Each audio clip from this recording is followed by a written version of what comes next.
Friends, welcome to my channel learn with Kiru. आज हम पढ़ेंगे स्ट्रेटेजिक मैनेजमेंट के बारे में कि ये क्या होती है, इसकी ज़रूरत हमें क्यों पड़ी, इसकी क्या क्या इम्पोर्टेंस है, क्या क्या एडवांटेजेस और क्या क्या डिसएडवांटेजेस हैं, मतलब लिमिटेशंस हैं। तो देखो, स्ट्रेटेजिक मैनेजमेंट है क्या।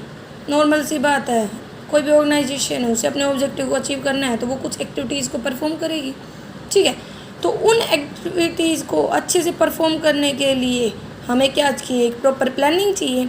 और अगर प्रॉपर प्लानिंग नहीं होगी तो कोई एक्टिविटी हो ही नहीं सकती। तो क्या कहता है कि जो स्ट्रेटेजिक मैनेजमेंट है ना, वो एक ऐसा प्रोसेस है जो ऑर्गेनाइजेशन को उसके इन्वायरमेंट से रिलेट करता है। ठीक है, ताकि स्ट्रेटेजिक फॉर्मुलेशन हो सके और उसका अच्छे से इम्प्लीमेंटेशन हो सके। क्योंकि अगर इन्वायरमेंट के बारे में हम स्टडी नहीं करेंगे तो जो भी इन्वायरमेंट में चेंजेस वगैरह हो रहे हैं उनके बारे में हम अवेयर नहीं होंगे।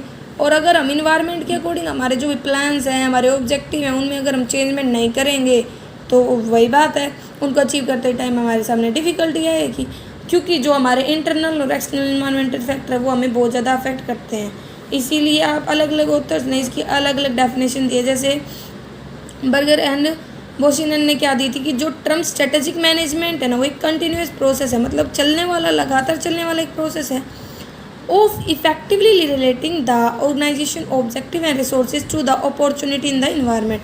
कि ये क्या करता है, इफेक्टिवली रिलेट करके चलता है ऑर्गेनाइजेशन के ऑब्जेक्टिव को और उसके रिसोर्सेज को, अपॉर्चुनिटीज़ को अचीव करने के लिए इन्वायरमेंट में।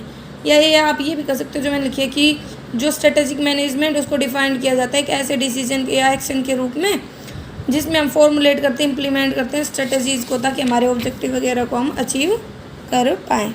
ठीक है, अब बात आते हैं इसके फीचर्स क्या क्या है कि जो हमारे स्ट्रेटेजिक मैनेजमेंट है वो हमें मतलब वो हम बनाते हैं तो वो क्या क्या फीचर्स रखते हैं, क्या क्या इसके मतलब नेचर वगैरह हैं। तो देखो, स्ट्रेटेजिक मैनेजमेंट एक ऐसा प्रोसेस है जिसके अंतर्गत मैनेज कर सकते हैं हम टोटल ऑर्गेनाइजेशन को, और है ना इसकी अलग अलग जो भी योग्यताएँ हैं, इसके अंतर्गत जो भी क्षमताएँ हैं उनको डेवलप कर सकते हैं।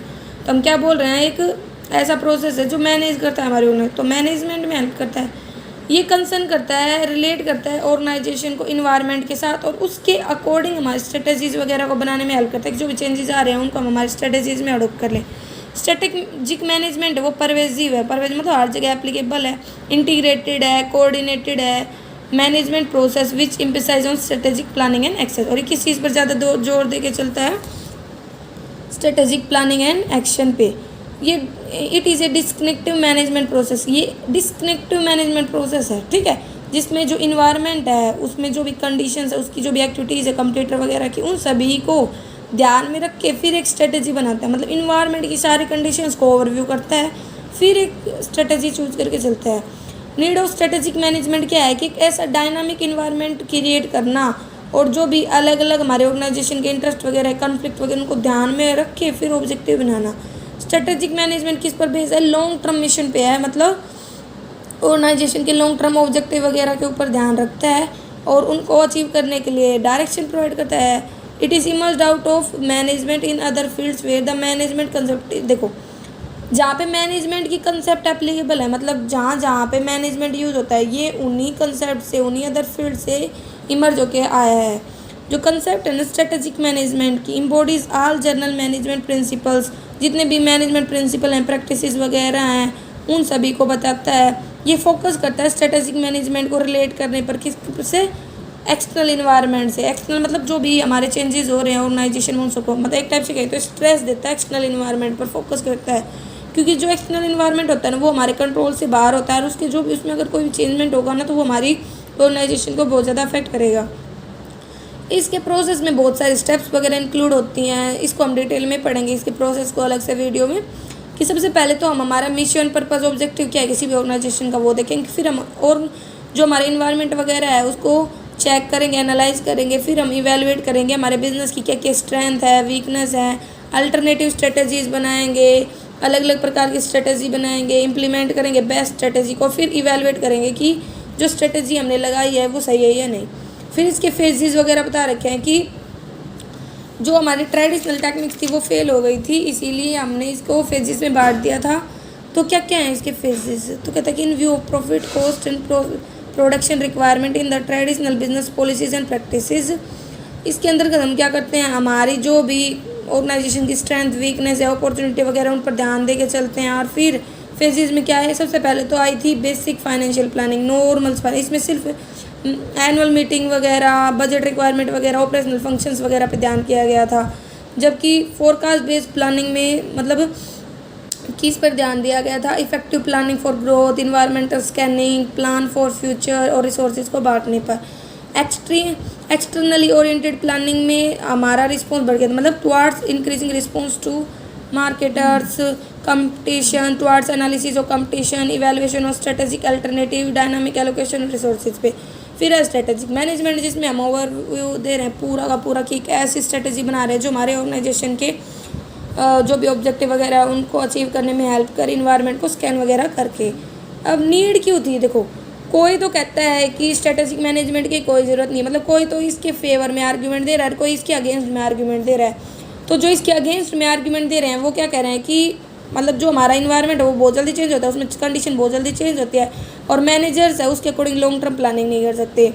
वे ना ओनली को थोड़ी अटेंशन पे करते हैं रिसर्च एंड जो भी कम्पिटिटिव, मतलब हमारे कंप्यूटर वगैरह की जो स्टडीज़ है उन पर।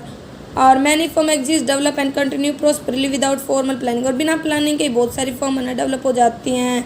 इन्वायरमेंटल डायनामिज्म है ना वो मतलब करेक्टली असेस नहीं कर सकता कि फ्यूचर में क्या चेंज होगा जो भी इन्वायरमेंट में बदलाव होते हैं। जबकि जो इसके फेवर में वो कहते हैं कि स्ट्रेटेजिक मैनेजमेंट डायनामिक है, ग्लोबल इन्वायरमेंट हेल्प करता है इन्वायरमेंट को समझने में। स्ट्रेटेजिक मैनेजमेंट अलो करता है फर्म को कि वो ना चेंजेस वगैरह को एंटिसिपेट कर सकते हैं। स्ट्रेटेजिक मैनेजमेंट गाइडलाइंस वगैरह देता है ऑर्गेनाइजेशन के ऑब्जेक्टिव, गोल्स एंड पॉलिसीज़ के लिए। तो इसकी नीड्स क्यों पड़ी, तो वही चेंजेस वगैरह को फोरकास्ट करने के लिए कि क्या चेंजमेंट हो रहा है, नई नई जो अपॉर्चुनिटीज़ आ रही है उनके एडवांटेजेस लेने के लिए। अब अपॉर्चुनिटीज़ के बारे में कैसे पता चलेगा, वो पता चलेगा जब हम इन्वायरमेंट को स्टडी करेंगे और थ्रेट्स वगैरह को अवॉइड करने में हेल्प करेगा। ठीक है, ऑब्जेक्टिव वगैरह को अचीव करने में हेल्प करता है, क्योंकि ये क्या करता है कि इंसेंटिव देता है एम्प्लॉयर को और हेल्प करता है ऑर्गेनाइजेशन को ऑब्जेक्टिव अचीव करने में। हायर प्रॉफिटेबिलिटी ऑफ सक्सेस, जो स्ट्रेटेजिक मैनेजमेंट है ना वो हायर परफॉर्मेंस को लीड करता है। बिजनेस है ना वो प्लान कर सकता है कि अपनी प्रॉफिटेबिलिटी को बढ़ाने के लिए। डिसीजन मेकिंग में भी हेल्प करता है क्योंकि गाइडेंस देता है, इन्फॉर्मेशन वगैरह देता है। इफेक्टिव ऑर्गेनाइजेशनल कम्युनिकेशन में भी हेल्प करता है। दोनों वे से होती है, टॉप से बॉटम, बॉटम से टॉप। और बेटर यूटिलाइजेशन ऑफ रिसोर्सेज में हेल्प करता है, क्योंकि जो स्ट्रेटेजिक मैनेजमेंट है वो हमें ये बता देता है हमें रिसोर्सेज को कहाँ लगाना और कहीं नहीं लगाना, मतलब कौन सी एक्टिविटीज़ हैं जहाँ पे रिसोर्सेज हमें लगाने और कहाँ पे नहीं लगाने। बेनिफिट्स क्या क्या हैं, कहता है कि 1980 के दौरान हमें स्ट्रेटेजिक मैनेजमेंट है ना उसके बारे में पता चला था, और जो ग्लोबलाइजेशन, प्राइवेटाइजेशन, लेबराइजेशन उसने तो इसकी पॉपुलैरिटी को बहुत ज़्यादा बढ़ा दिया था। तो क्या क्या इंपॉर्टेंस है, देखो ये ऑर्गेनाइजेशन की हेल्प करता है ना सिर्फ इन्वायरमेंट को रिस्पॉन्ड करने में, बल्कि उसको समझ इनिशिएट करने में, इन्फ्लुएंस करने में इसकी इन्वायरमेंट को, और उसको कंट्रोल करने में ये हेल्प करता है ऑर्गेनाइजेशन की इफेक्टिव स्ट्रेटेजी वगैरह बनाने में। ठीक है, ताकि जो भी ऑब्जेक्टिव वगैरह वो अचीव हो, रेशनल अप्रोच वगैरह ली जाए। इनकरेज करता है ऑर्गेनाइजेशन को कि वो डिसेंट्रलाइज करे मैनेजमेंट प्रोसेस को। देखो दो वर्ड होते हैं, एक होता है सेंट्रलाइज, एक डिसेंट्रलाइज। सेंट्रलाइज मतलब एक जगह सारी पावर एग्जिस्ट कर जाए, ठीक है, और डिसेंट्रलाइज होती है जब वो सभी को इम्पोर्टेंस दे के चले, चाहे टॉप लेवल हो चाहे बॉटम लेवल हो। ए वेल डिजाइन स्ट्रेटेजिक मैनेजमेंट है ना वो बूस्ट कर देता है हमारे प्रॉफिट वगैरह को, लॉन्ग टर्म प्लानिंग वगैरह में हेल्प करता है, और हाई परफॉर्मेंस में। जो स्ट्रेंथ है ना employees commitment to and participation in formulating long term goals, वो भी बढ़ जाती है क्योंकि वो मोटिवेटेड रहते हैं। ये हेल्प करता है इंक्रीज करने में एम्प्लॉय की प्रोडक्टिविटी को, उसको जो भी रेसिस्टेंट टू चेंज है उसको कम करता है। कि भाई कई एम्प्लॉय क्या करते हैं कि उन्हें बदलाव पसंद नहीं होता, तो वो रेसिस्टेंस का मतलब होता है उसके अगेंस्ट में खड़े हो जाते हैं, तो ये उसको कम करता है। अंडरस्टैंडिंग पावर बढ़ाता है उनकी, मतलब जो भी कन्फ्यूजन है उसको दूर करता है। रिवॉर्ड रिलेशनशिप एस्टैब्लिश करता है। ये इंक्रीज करता है performance prevention capability of organisations को प्रमोट करता है मैनेजर्स को सभी लेवल पर। हेल्प करता है आइडेंटिफाई करने में, प्रायोरिटाइज करने में जो भी हमारी अपॉर्चुनिटीज़ आ रही हैं उनको, और जो भी एडवर्स कंडीशन है, चेंजेस हैं उनको कंट्रोल करने में, उनको फेस करने में हेल्प करता है। ये इंटीग्रेट करता है बिहेवियर ऑफ इंडिविजुअल्स को इनटू टोटल एफर्ट्स, और प्रोवाइड करता है क्लैरिफिकेशंस। ये कोऑपरेटिव, इंटीग्रेटेड, इंथुसियास्टिक अप्रोच भी देता है ताकि प्रॉब्लम्स को हम टैकल कर सकें और अपॉर्चुनिटीज़ का फ़ायदा ले सकें। High degree of discipline and formality देता है मैनेजमेंट को। ये अलो करता है फर्म्स को, टॉप एग्जीक्यूटिव को कि वो एंटिसिपेट कर पाए चेंजेस वगैरह जो भी हो रहे हैं और डायरेक्शन दे पाए कंट्रोल करने के लिए। ये अलो करता है फर्म को कि वो innovate in time to take advantages और न्यू अपॉर्चुनिटीज़ वगैरह का फ़ायदा ले पाए। इनेबल करता है मैनेजमेंट को कि वो जो भी डिसीजंस ले रही हैं उनको ले पाए आसानी से, और मॉनिटर करें जो भी प्रोग्रेस वगैरह हो रही है। फ्यूचर प्रॉब्लम अपॉर्चुनिटीज़ को एंटिसिपेट करने में हेल्प करता है। मतलब इस टाइप से हमारे बहुत ज़्यादा हेल्प करता है। इन सभी ही हेल्प को मतलब इन सभी एडवांटेजेस को हमने जर्नल फॉर्म में बताया, लाइक फाइनेंशियल बेनिफिट में हेल्प करता है। फाइनेंशियल बेनिफिट में कैसे कि जो प्रॉफिट है ना उसको बढ़ा देता है ऑर्गेनाइजेशन के, ठीक है, क्योंकि जब हमें पता होगा कंडीशन के बारे में, जब हमारा ऑब्जेक्टिव को अचीव करेंगे तो प्रॉफिट बढ़ेगा। जो भी अनसर्टेनिटीज है उनको कंट्रोल करें, क्योंकि फ्यूचर है वो अनसर्टेन है, कब क्या बदलाव आ जाए कुछ नहीं कह सकते। इन्वायरमेंट को स्कैन करके उसके अनसर्टेनिटीज़ वगैरह को कंट्रोल करने में हेल्प करता है। वही चेंजेस को एंटिसिपेट करने में हेल्प करता है कि फ्यूचर में क्या बदलाव वगैरह होंगे, ठीक है। क्लियरिटी बताता है कि ऑब्जेक्टिव में और उनको अचीव करने के लिए डायरेक्शन देता है। क्योंकि देखो आप कोई काम कर रहे हो लेकिन आपको ऑब्जेक्टिव क्लियर नहीं उसका, तो क्या आप उसको अचीव कर पाओगे? क्यों? आपको पता ही नहीं आपको कर क्यों रहे हो, एमलेस है आपका वो। तो इसीलिए कहता है कि जो हमारा स्ट्रेटेजिक मैनेजमेंट है वो एक प्रॉपर डायरेक्शन और ऑब्जेक्टिव बताता है और उस ऑब्जेक्टिव को अचीव करने के लिए डायरेक्शन देता है, मतलब प्रॉपर फोकस उसी पर रहता है हमारा। ऑर्गेनाइजेशन इफेक्टिवनेस बताता है। ऑर्गेनाइजेशन इफेक्टिवनेस कहता है कि रिसोर्सेज को एलोकेट करने से ही नहीं आती, बल्कि जो भी हमारी ऑर्गेनाइजेशन के ऑब्जेक्टिव हैं वो अच्छे से अचीव हों, उनको कंट्रीब्यूट करने पर ध्यान देना। और पर्सनल सेटिस्फैक्शन प्रोवाइड करता है, मतलब जितने भी एम्प्लॉयज़ वगैरह है पर्सनल ऑर्गेनाइजेशन में वो सेटिस्फाइड रहते हैं। रिवॉर्ड बेस मतलब एक वो एस्टेब्लिश की जाती है सिस्टम, ताकि जो भी एम्प्लॉयज़ वगैरह ऑर्गेनाइजेशन के अचीव और जो भी ऑब्जेक्टिव वगैरह उनको अचीव करने में हमारा साथ दें। फिर आते हैं लेकिन इसकी कुछ लिमिटेशंस भी। एक तो कॉम्प्लेक्स एंड डायनामिक इन्वायरमेंट, मतलब जो इन्वायरमेंट है वो इतना ज़्यादा कॉम्प्लेक्स है कि उसको स्टडी करना बहुत ज़्यादा मुश्किल, क्योंकि इतनी जल्दी बदल जाता है वो। अगर आज हमने प्रेडिक्ट किया क्या पता फ्यूचर में क्या बदलाव आ जाए, आज अगर प्रेडिक्ट किया क्या पता 2 दिन बाद ही बदल जाए, कुछ नहीं कह सकते, इतनी जल्दी ये चेंज होता है। तो कहते हैं कि इतनी ज़्यादा कॉम्प्लेक्सिटी बढ़ती जा रही है, चेंजेस बढ़ते जा रहे हैं कि प्लानिंग वगैरह करना इसके बेस पर बहुत ज़्यादा मुश्किल हो गया है। रिगिडिटी इन द ऑर्गेनाइजेशन, मतलब जो ऑर्गेनाइजेशन उनमें फ्लेक्सिबिलिटी कम होती जा रही है, वो बहुत ज़्यादा रिगिड हो गया, मतलब स्टेबल हो गई है। कैसे कि जो ऑर्गेनाइजेशन में है ना स्ट्रेटेजिक प्लानिंग हम एक बार कर लेते हैं तो उसको हम ना जल्दी से बदलते नहीं। अब लगा लो आज हमने स्ट्रेटेजिक प्लानिंग कर ली थी इन्वायरमेंट के बेस और कर बदल गए, क्या आप इतनी जल्दी उसको बदल लोगे? नहीं, बहुत ज़्यादा प्रॉब्लम आती है इन सबको करने में।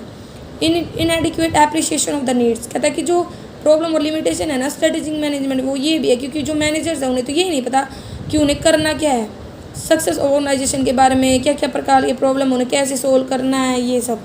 तो नॉलेज की इंफॉर्मेशन की भी कमी है, ठीक है। Attach importance to short term achievement, ये है ना ज़्यादातर तो शॉर्ट टर्म जो भी अचीवमेंट्स वगैरह हैं उन पर ही ध्यान देते हैं, क्योंकि वही चीज़ होती हैं। लॉन्ग टर्म जो भी हमारी रिक्वायरमेंट्स वगैरह उनको इग्नोर करके चलता है। और इम्प्लीमेंटेशन में भी कमियाँ हैं इसमें। कहता है कि जो इंटरनल कन्फ्लिक्ट है डिपार्टमेंट में, इंडिविजुअल में, ऑर्गेनाइजेशंस में, पर्सनल वैल्यूज़ वगैरह में, ठीक है, इनको हम ना आसानी से सोल्व नहीं कर सकते।